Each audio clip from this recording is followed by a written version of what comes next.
નમસ્કાર, મારું નામ છે વનાલિયા ચેતન કુમાર અને હું સુરેન્દ્રનગર જિલ્લામાંથી આવું છું. આ તમે જે હોલ જોઈ રહ્યા છો તે હેમુ ગઢવી હોલ છે અને આ હોલ છે તે રાજકોટ જિલ્લામાં આવેલો છે. અહીં ઘણી બધી રમત ગમતને લગતી પ્રવૃત્તિઓ છે, સાંસ્કૃતિક કાર્યક્રમ છે, કાવ્યગાનને લગતી પ્રવૃત્તિઓ છે તે આ હેમુ ગઢવી હોલમાં થતી હોય છે.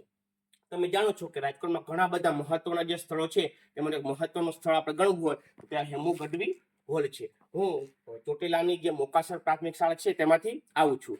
મેં મારું સિલેક્શન જે ગુજરાત રાજ્યની અલગ અલગ પ્રકારની સ્પર્ધા હોય છે તેમાં એક મહત્વની સ્પર્ધા છે કાવ્ય સ્પર્ધા, તેમાં મારું સિલેક્શન થયેલું છે અને મેં 4 દિવસ માટે હેમુ ગઢવી હોલ છે તેમાં કાવ્યને લગતી અલગ અલગ પ્રકારની પ્રવૃત્તિઓ કરવાના છીએ અને કાવ્યને લગતી ઘણી બધી પ્રવૃત્તિઓ આવે છે, પ્રયુક્તિઓ આવે છે તે અમે આજે અહીંયા શીખવાના છીએ.